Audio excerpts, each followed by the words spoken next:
when we were doing Doctor Who, I never gave it a thought that it would be in any way iconic, that it would have any durability. There was something about television which is ephemeral, immediate. I don't think any of us knew what was going to happen. I mean, we were just making a serial. A good one, I thought, but, that's what we were doing.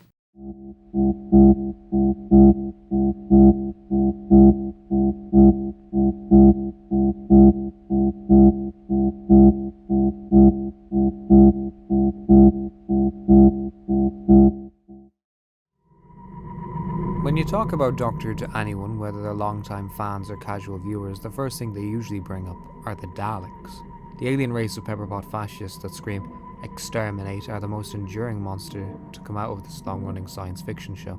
They were the most marketable aspect of the show in its original decade. Dalek Mania was the name for it. They made it to the movies with Peter Cushing, and no matter how many times they've been defeated, they always come back. With such a huge cultural impact, it's a bit of a challenge to wind back the clock to a time where Doctor Who hadn't established itself as a show about time and space, change and renewal, wonders and the terrors. For 4 weeks, Doctor Who, to the audience who were tuning in, was 1 episode of a mystery and 3 about caveman politics. The next serial would take the show out of the past, away from the Earth, and into the vast, unknown reaches of space.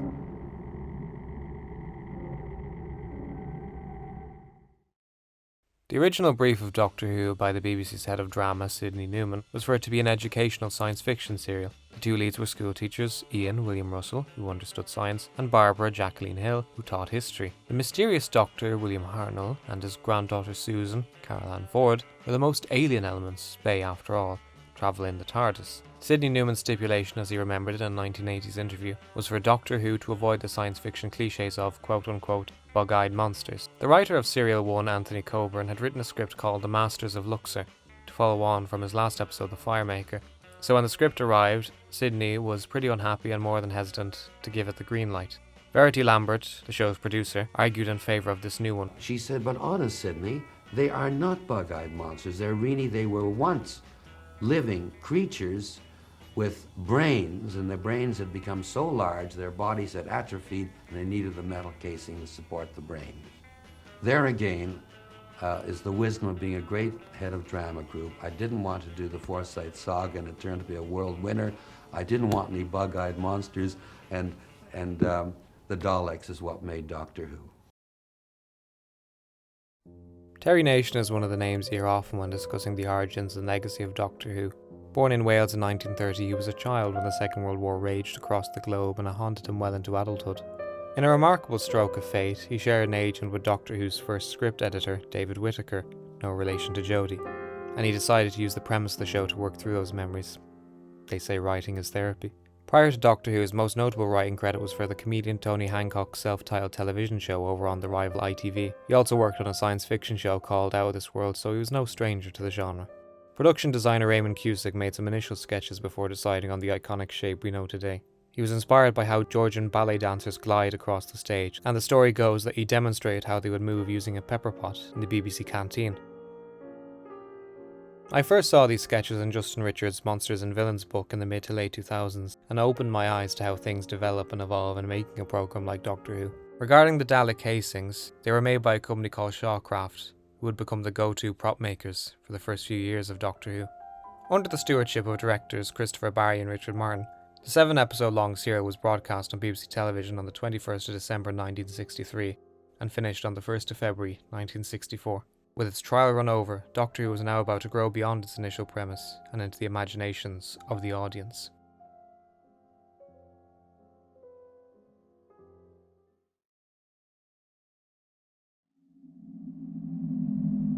The first episode of The Daleks, The Dead Planet, picks up immediately after the previous serial.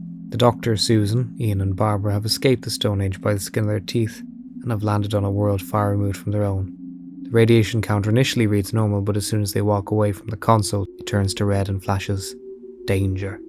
The effect deployed as the travellers exit the TARDIS and into the eerie, petrified jungle is one that always stands out to me when I return to this episode.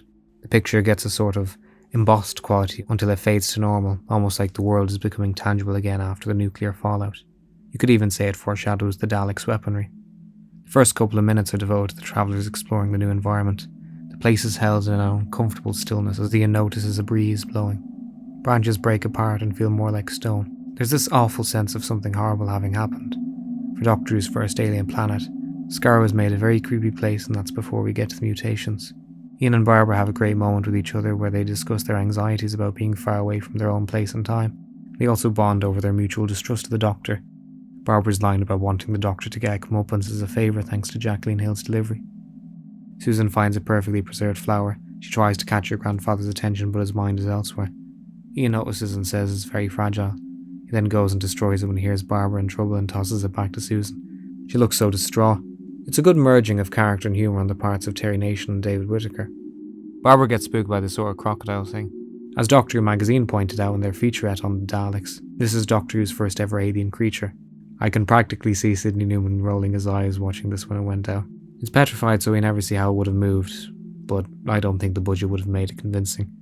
The Doctor notes it's made of metal. Ian doesn't believe it at first, and the Doctor pulls him up on it. This petrified creature can also be read as foreshadowing. We see something more familiar to sci-fi of the time before we get to something unlike anything you'd have seen in works like Forbidden Planet, The Twilight Zone, or various Quatermass serials. Barbara's unease is very realistic. We all like to think we'd be the level-headed person if we were faced with an alien planet light years away from home, but I think, more plausibly, we'd be struggling. Ian's terrified too, but he's trying to keep himself together for Barbara's sake. She says, "I'm afraid I'm a very unwilling adventurer." In addition to a petrified forest, there's a large metal city. The Doctor's scientific curiosity is obviously screaming at him to go explore when Ian and Barbara sensibly want to get back inside the TARDIS and get the hell out of there. He has a grumble and Ian isn't taking any of it. The Doctor at this point in time is still an unreliable and unsociable character, annoyed by the two humans who've stumbled their way into the lives of himself and Susan. He has a long way to go, but he's on his way. As it gets dark, Susan finds another flower in the jungle. I don't know if this is just my reading, but she seems to have some kind of extrasensory perception judging by the sound design. A hand reaches out to her, and she gets a fright. Thanks to the beauty of black and white and careful lighting, the moment lands. You can't say the same for the one in the Peter Cushing film. I like that the Doctor asks Barbara to check in on Susan after she gets scared. He's not written as a complete villain. He does have some emotional intelligence and knows that Barbara is better suited to this sort of thing than he is. He's more agreeable with Barbara than Ian, that's apparent. The part I always got a lot out of as a young fan was the scene where Susan shows Ian and Barbara how to work the TARDIS food machine. It's very futuristic and hints at the technological level of the people and planet that the Doctor and his granddaughter run away from. It's one of those elements that shows the script editor and the writer were really thinking about the realities of the fantasy, as strange as that sounds to write. I remember liking it because it was a cool bit of information about the TARDIS and I was that kind of fan. Watching it the first time meant that I never picked up that it was a sort of Mars bar thing. It looked more like butter or a bit of cheese, but I get it now. This entry to the Doctor Who Wikipedia is cut short, however, as something starts tapping on the TARDIS exterior. The Doctor turns on the scanner. Nobody there. Naturally, Barbara's put on edge by it and wants to GTFO, but the Doctor still insists on seeing the city. Everyone says it's a terrible idea, and the Doctor, in his single-mindedness, decides to do something to get his own way. He goes to the console, starts up the TARDIS, and sabotages the dematerialization. He says the TARDIS fluid link is empty and they can't leave the planet without getting some mercury to power it. There's none in the TARDIS, and he thinks that the city might have some, so he gets his way, and they go to explore the next day. And it's this selfish act that has dire consequences that not only ripple through the remaining 6 episodes, but 60 years worth of storytelling. At first light, the Doctor, Susan, Ian and Barbara exit the TARDIS. Ian notices a capsule and they initially think it's a bomb but discover glass vials inside it. Susan leaves them in the TARDIS and they head for the distant city. Once they reach the city, stuck in the same unnatural stillness as the jungle, the Doctor and Ian start to feel ill. Ian suggests the group split up and meet back in 10 minutes. Barbara goes through one door and gets lost. The place is like a maze. Backdrops making it appear as though it goes on forever. An eye on a stalk, the inhabitant's equivalent of a security camera, watches her from above. You're not sure of any kind of place in this sequence, which is extremely disorientating. Some scenes are shot on an angle, which also heighten unease in the viewer. Terry Nation loved the idea of white, featureless rooms, and this is where it begins. The doors start to close in around Barbara, until she realises she's trapped. The very first appearance of a Dalek is right out of a horror film. We only see its arm, but Jacqueline Hill sells the moment by depicting Barbara's absolute terror encountering something so alien and scary. Seen only by the audience, a panel slides open and there emerges from it a pair of mechanical arms. Barbara hears the sound behind her and turns in time to see the thing that is advancing on her. Only its arms are seen by the audience as they pin Barbara's arm to her side, and she starts to scream.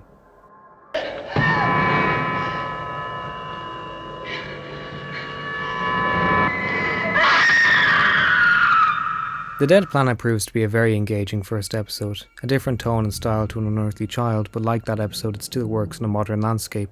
The cliffhanger certainly has to rank among Doctor Who's scariest moments. It's like a horrible nightmare. You're running and running but you're not going anywhere, the walls are closing in, and then the monster gets you. But the future still wasn't set. This was a huge risk for a show that hadn't established itself yet. Would it pay off? Episode 2 is called The Survivors, a great dramatic title for an episode and one that Terry Nation clearly recognised as he later wrote a series with that name in 1975.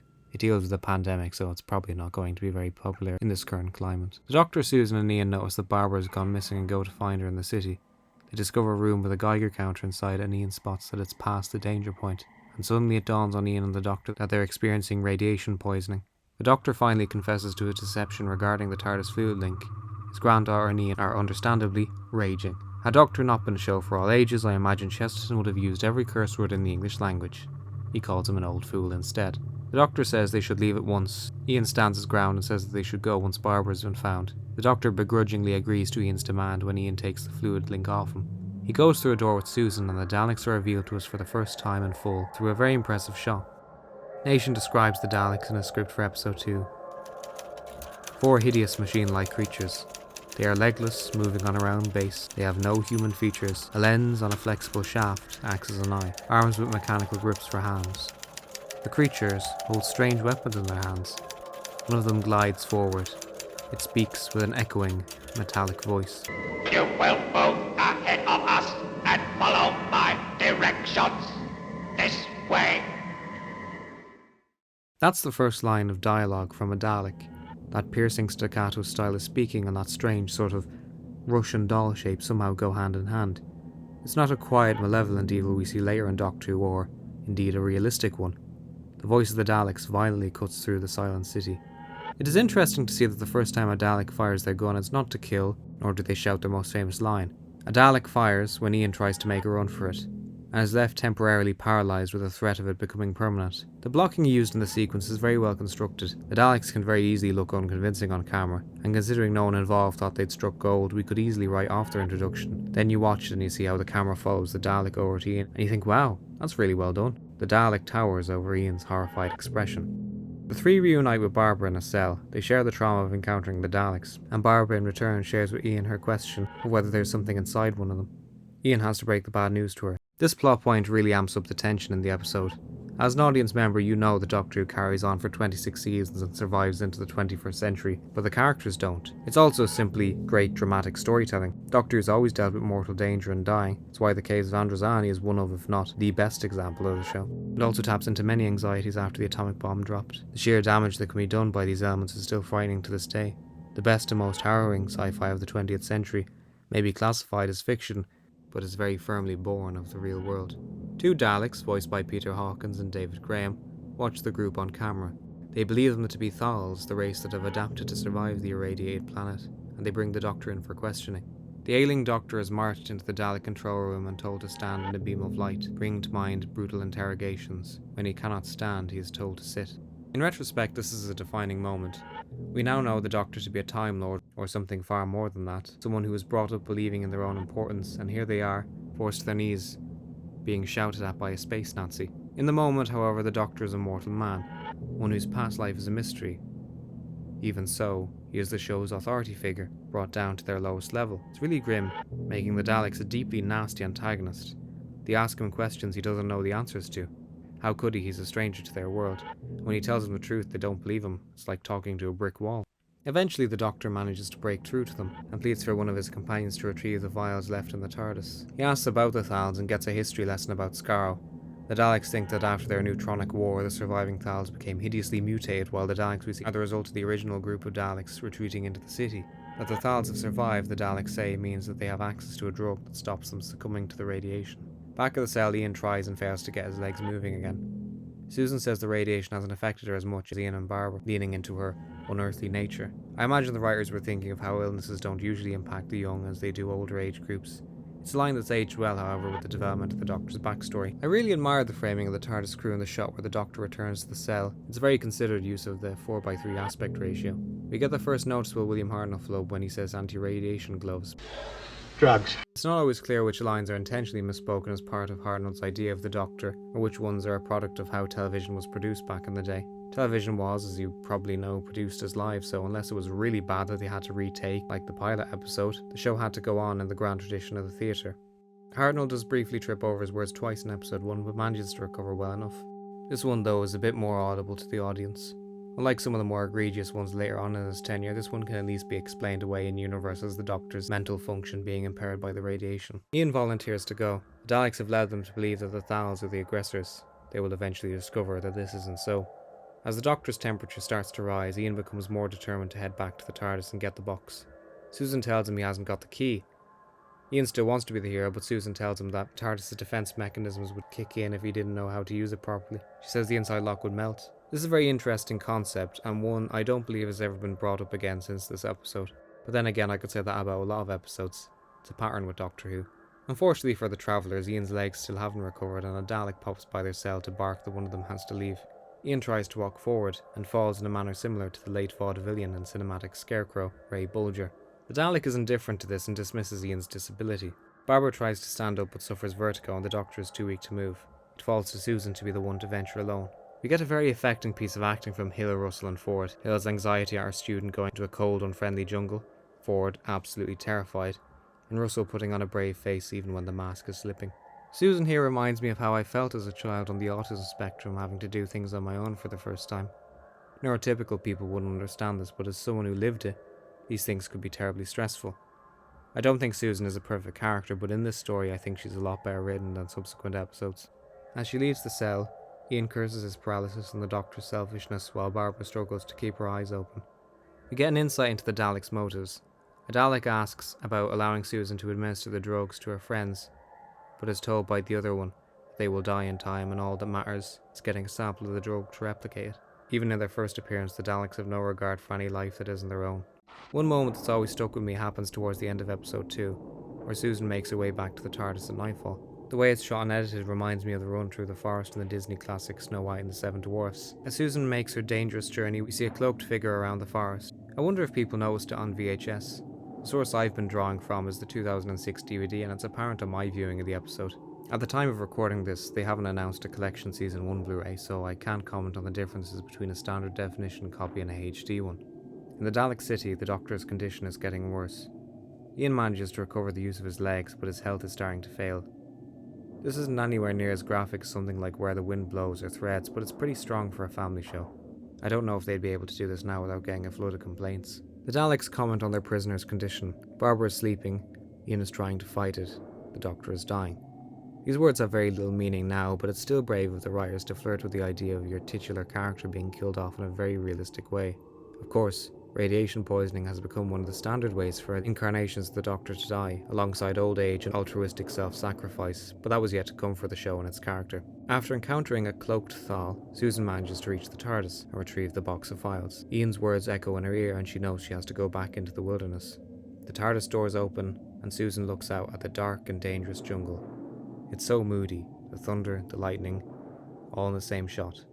And then the episode cuts to credits. It really drums up excitement for the next part and reminds you that even in its earliest stages, Doctor's visuals were attempting something ambitious and, I would say, cinematic. I remember watching this for the first time and feeling the weight of every frame. After their arm was spotted at the end of the dead planet, the shape and voice of the Daleks were revealed on the survivors on the 28th of December 1963, and in a suitably dramatic fashion. Doctor Who had been on the air for a total of 6 weeks, and though 6.9 and 6.4 million people tuned in for the first 2 episodes, the image of the Daleks was about to travel into the new year.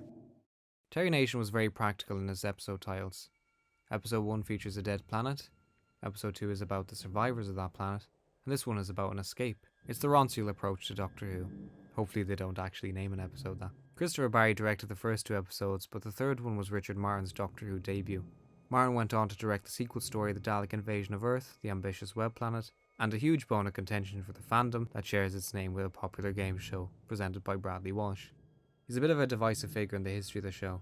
Some fans are kinder to his work than others. He retired from directing in the 1990s but has happily talked about his time on the show for the retrospective features on home video. Being a director for Doctor Who was baptism of blood. But I enjoyed the blood. As Susan leaves the TARDIS, we finally get to see a Thal, a tall blonde man named Aladon, who looks unaffected by the radiation. far cry from the Daleks' earlier description. Susan can't even scream, she's so scared. Susan says he's perfect. Indeed, the Thals, as we get to know them, are all very much the ideal Aryans described by the Nazis. Aladon, in his plastic cloak, admits he is the one who reached out to Susan, and that he was also the one who left the files outside the TARDIS. Through talking to Susan, Aladon discovers that the Dalek people have survived the war. Aladon questions the Daleks' motives, rightly assuming that they want the drugs for themselves, and gives Susan another box, telling her to hide them from the Daleks. I love this bit here. Carol Ann Ford says so much in just a change of expression. Aladon gives Susan the cloak to keep her warm, though judging from the sound of the material, it probably won't compare to a woolly jumper. In this serial, he's played by the late John Lee, an Australian actor. In the Cushing film, he's played by Barry Ingham. The character holds the distinction of delivering one of the best lines in this serial. If they call us mutations, what must they be like? Simple, but effective. Susan's return to the city happens off-screen. The Daleks converse with each other about Susan meeting a Thal in the jungle. The David Graham Dalek suggests that the travellers could bring the Thals to the Daleks. In the cell, the Doctor's recovery is much slower. Ian casually mentions that he took the Doctor's pulse. At this point in Doctor Who's history, there were no Time Lords and no two hearts or binary vascular system if you want to use the lingo. Although the show's quote-unquote canon, such a dirty word, the Doctor has explicitly mentioned coming from another planet and another time. There's nothing to say that he's anything other than a human being. In an attempt to reconcile this, writers and fans have offered their own explanations, ranging from Time Lords grow their second heart after their first regeneration to the Doctor was in such a critical condition that one of his hearts completely shut down. This has happened in the show since this episode was broadcast. Off the top of my head, I think of the Power of Three in Matt Smith's era. The simplest explanation I find is Doctor Who wasn't expected to run as long as it did, so don't dwell on the little things and look at the bigger picture. While the Doctor regains consciousness, Ian, Susan and Barbara discuss the Thals and Aladon. Episode 3 features the trope of the Doctor and the companion/companions locked in a cell for a good portion of the runtime. This originated in the Cave of Skulls through to the Firemaker, and it's carried over into this one. The trope became so commonplace in the programme that when Russell T Davies was bringing Doctor Who back to television, he wrote the psychic paper to circumvent it. With the radiation sickness plot point resolved, the new stakes are established. Susan explains that the Thals are going to starve to death because there's a drought on Skaro and all their crops are ruined. Unless the Thals are able to arrange a treaty with the Daleks, they won't survive for much longer. The Daleks overhear this on the CCTV. If the Daleks agree to supply food for the Thals, then one of the travellers have to deliver a message to the survivors. The Daleks plot to give them a false sense of security by providing them with the food. Though they are famously characterised as ranting and raving, Daleks are far more terrifying when they are biding their time. One element the 60s Doctor Who directors always loved about the Dalek props were their dilating aperture eye. It's something that sadly doesn't happen again until 2005. From the 70s onwards, the Dalek eye stalk is painted on, making it look a bit like a cartoon. Susan is asked to leave the cell under the pretense of helping the Thals. The thing that jumps out here to me is just how weird it is seeing a Dalek carry a tray. We catch up with the Thals in the jungle and are introduced to their leader, Tamosis, played by Alan Wheatley. The Thals are Doctor Who's first natives. What makes them a much more solid group when compared to subsequent ones seen in the show is that Terry Nation or David Whittaker were actually interested in writing them. Far too often indigenous peoples on the planets in Doctor Who are given little or no characterization or veer into uncomfortable territory, and sometimes the actors playing them are desperately eyeing the clock to get to the end of the day's filming. You can't say that of the Thals. Their names have a great rhythm to them, sounding like characters from ancient Greece. Dione, one of the females in particular, has this quality. Ganatus is a skeptical one, bit of a joker. One shot by Richard Martin is kind of a precursor to the original Star Trek, I think. When Tamosis talks about Dione, add a soft focus and put it in colour and you'd have a moment that wouldn't feel out of place in Captain Kirk's gaze. Aladon tells Tamosis what the story is going to be. Susan's letter will be signed with her name, otherwise Aladon will know that the Daleks are hostile to them. Not sure if that's the most sound logic in the galaxy, but they've no idea about the Daleks, so we can't really begrudge them. The tribe leader, Tamosis, is characterised as a sage elder who recognised how much has changed since the Neutronic War. He's an authority figure, and his voice even has a similar cadence to William Hartnell's Doctor. He is optimistic that they can treaties with the Daleks and learn from them. The Daleks dictating to Susan that they can provide unlimited quantities of fresh vegetables always makes me laugh a bit. It's not one of those quotes that you think of when you think Daleks, is it? One of them sounds like a very strict teacher when they tell Susan, "Please sit still while we examine what you have written." A great detail on the part of the writers is that the Daleks don't recognise names and are initially confused when Susan signs the message. They don't understand laughter either. Stop that noise! Back in the cell, the Doctor, Ian, Barbara and Susan, now aware that they're being watched, play up for the camera. They pretend to fight and Susan pulls the camera out of the wall.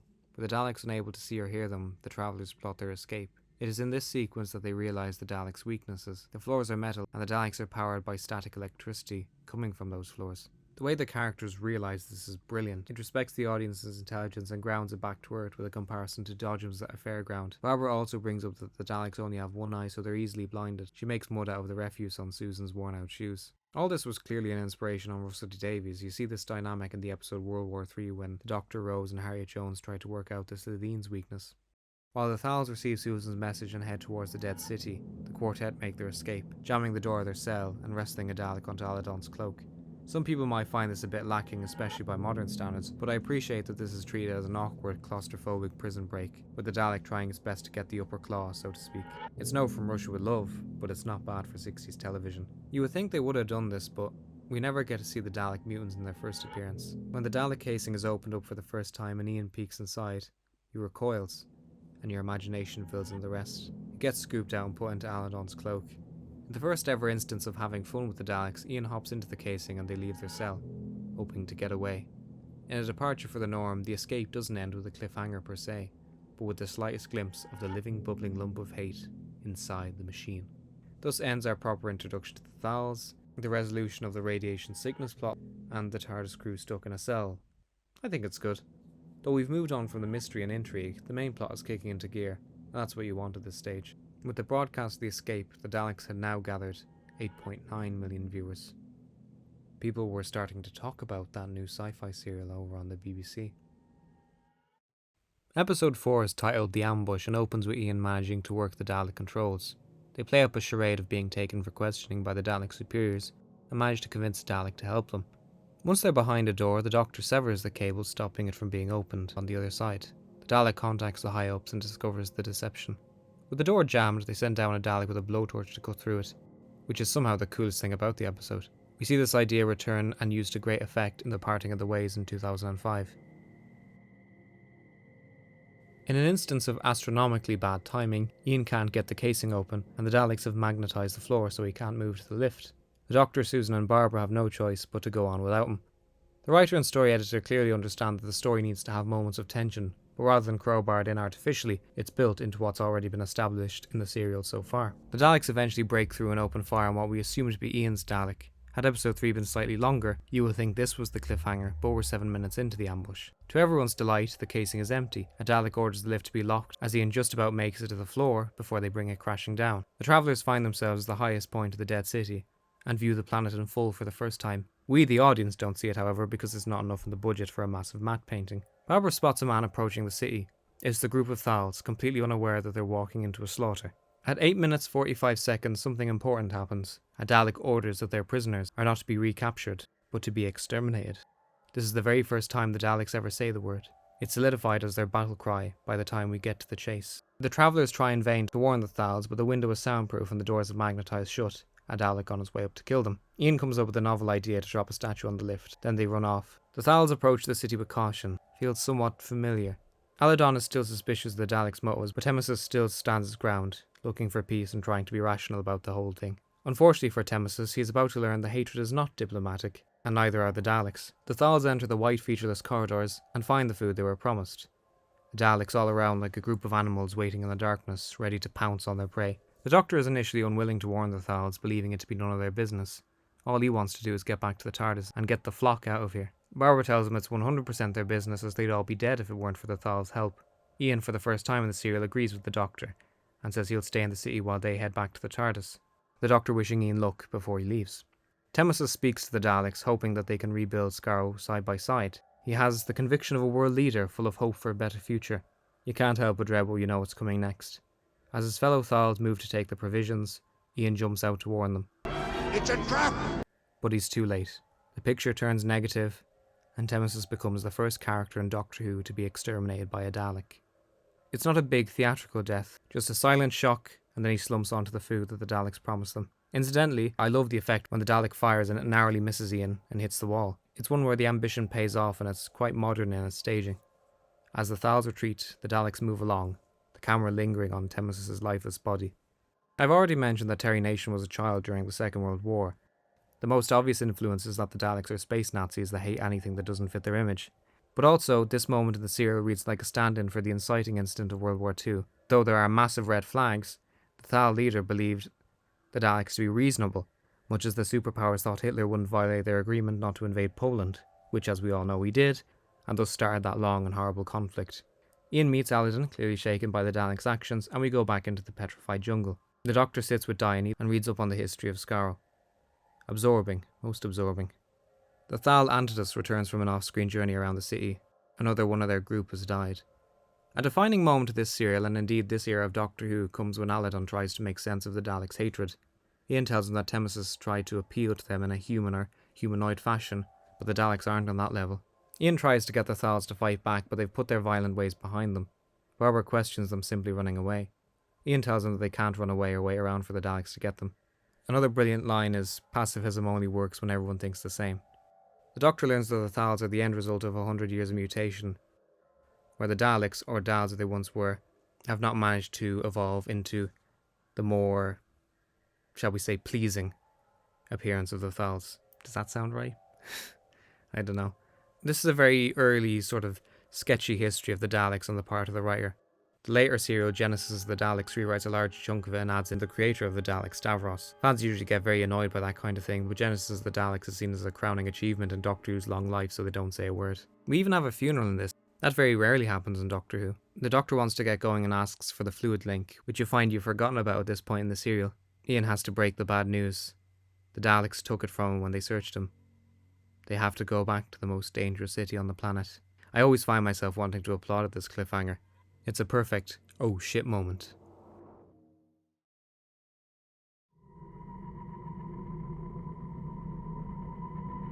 I cannot talk about the Daleks without talking about Tristram Carey's score with the BBC Radiophonic Workshop. It is fantastically ominous and atmospheric, and alongside Nation's writing, Cusick's designs, and the voices of Peter Hawkins and David Graham, help make this one of Doctor Who's most memorable stories. Maybe categorised as sci-fi ambience, but if you sit down and listen to it, as I have on multiple occasions, you find that it's right at home with horror. The sharp dramatic stings, the foreboding city theme, my personal favourite, an iconic monotone heartbeat, make Skaro and their mutations feel very real. The word I keep using in relation to this serial is nightmare. It has this uncanny, subconscious quality. It seems to capture what it's like when you're half awake at 3 o'clock in the morning and you're not sure if what you're hearing is real, or your mind making things up. The only other soundscape that even comes close to the Daleks for me is the deeply disturbing experimental TV show Jam by controversial satirist Chris Morris. In their very first appearance, the Daleks are completely alien and new, and it will be a long time before they ever manage to recapture that shiver down your spine terror. In the days before home video, the Doctor Who novelisations were the only ways you could experience old episodes. That and the broadcast of an omnibus edition, but they weren't an everyday occurrence. In November 1964, 1 year after Doctor Who was first broadcast, Doctor Who in an Exciting Adventure with the Daleks, bit of a mouthful, was published by a company called Frederick Muller Limited. Written by David Whittaker, it's the first ever adaptation of a Doctor Who television story, and was published just in time for the titular monster's return to BBC television in the Dalek Invasion of Earth. The novel was published again under Targa Books in 1972, now titled Doctor Who and the Daleks, much easier to say, and it received an iconic cover by the late illustrator Chris Achilles. Fun fact, I wrote about them at length for my secondary school junior cert art exam. It's been reprinted a few times over the years. It received the Sylvester McCoy logo and Alistair Pearson illustration in 1992, and the 2011 reprint by BBC Books featured an excellent introduction by writer Neil Gaiman. Most recently it's been published again as an illustrated edition in 2022. The task of realising David Whittaker's prose fell to Robert Hack, who's most famous for illustrating the comic book series The Chilling Adventures of Sabrina. The Daleks novelisation shares the same premises as the television version, but differs in a few notable ways. David Whittaker takes and rewrites An Unearthly Child, but instead of the travellers heading to the Stone Age and then Skaro, it goes straight to the dead planet. The book is also told from Ian Chesterton's perspective. When it came time to do it as an audiobook, they got William Russell to read it. Ian and Barbara have also never met before. Susan's name is Susan English in this book rather than Foreman, after the junkyard. No one involved in researching Doctor Who's history has been able to find a concrete reason why the name was changed. My hypothesis is that either it was a publisher's note or left over from an earlier draft by Terry Nation. The novelisation also features a glass Dalek, which Doctor Who's budget at the time would never have been able to do. By 1985 they were, and it's one of the most disturbing moments in the show.